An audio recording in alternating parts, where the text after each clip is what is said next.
this Retro Game Jam judging. The other judges and I of the Canvas crew will be playing the winning submissions, and boy does it get spicy. Let's check out the first submission.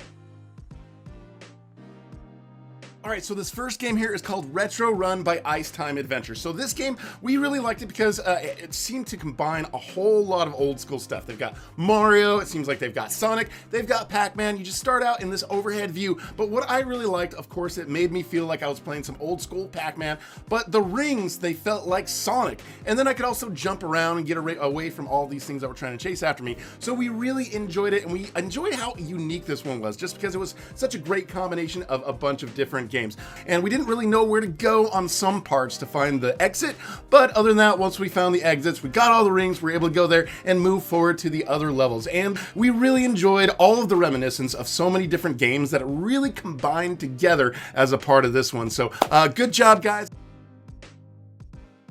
Because of all of the unique combinations of things in this game actually wins most unique game of this contest.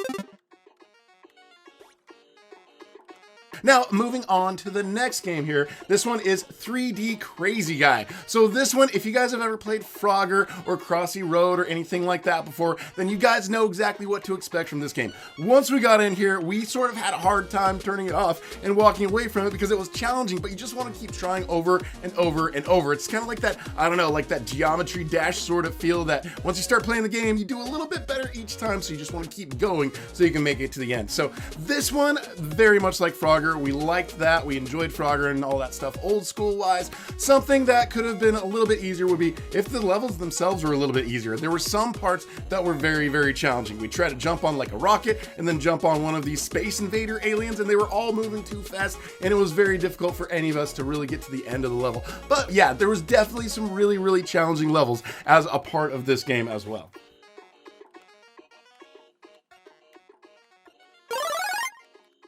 This game, 3D Crazy Guy, also wins for most interactive here as a part of this competition, so that is $375. Now on to the next submission for the contest.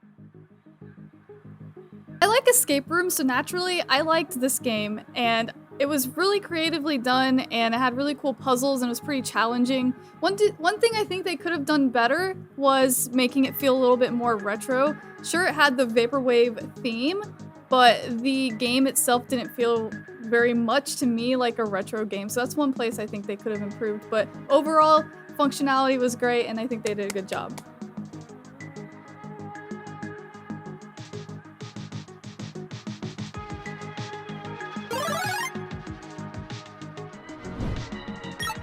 Congratulations to Vaporwave Madness for winning 4th place.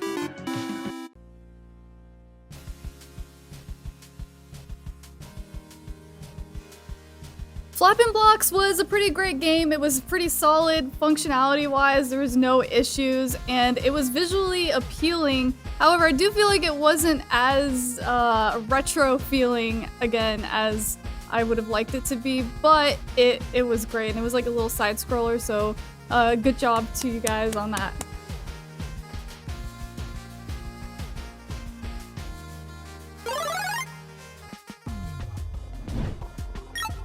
Congratulations to Flappin' Blocks for winning 3rd place.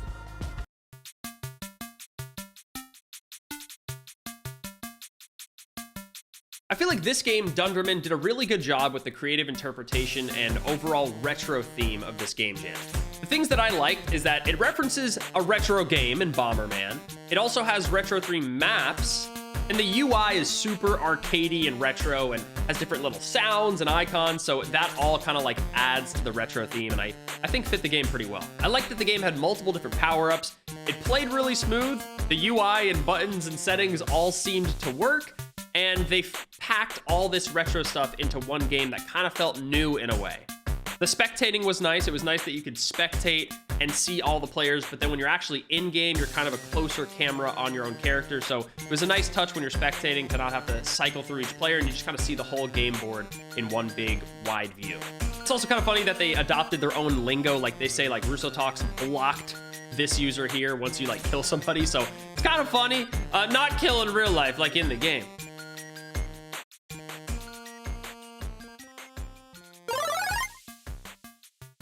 Congrats to Dunderman for winning second place and $1,000. Yo, that's kind of insane, and I probably helped get you that score, so if you want to split the earnings, let me know. Now, on to the next submission.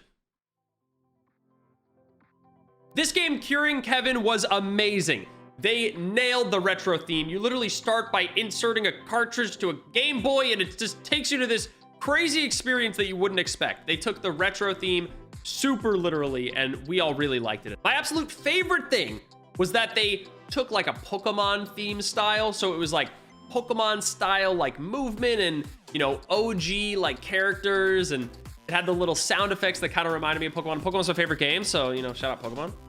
So yeah, nailed art direction, definitely nailed the creative interpretation, and unfortunately for me, I had to go a little bit lower on the gameplay and functionality, only because there was like one aspect of the game that didn't work as well for me, but for the most part it worked, and it was super impressive. Like, you literally had like turn-based combat. The only thing I would have preferred is that if your user was on the left side of the screen, because that's how like traditional Pokemon games are, and it kind of confused me. I didn't like being on the right side, but small gripe. But an insane congrats, because this game and these devs were the winners. First place! And they're winning $2,000, baby. Honestly, congratulations. You nailed this game jam. And this game was a lot of fun. Congratulations to all the winners. If you didn't win, then don't worry, guys. There's going to be more competitions here in Infinite Canvas, and I'm looking forward to seeing some more of your guys' submissions in the future. And I just also like to thank you guys for watching. Make sure you subscribe here to Infinite Canvas and check out the channels for the Infinite Canvas crew as well, and subscribe to those if you get a chance. And thank you so much for watching. We'll talk to you guys later.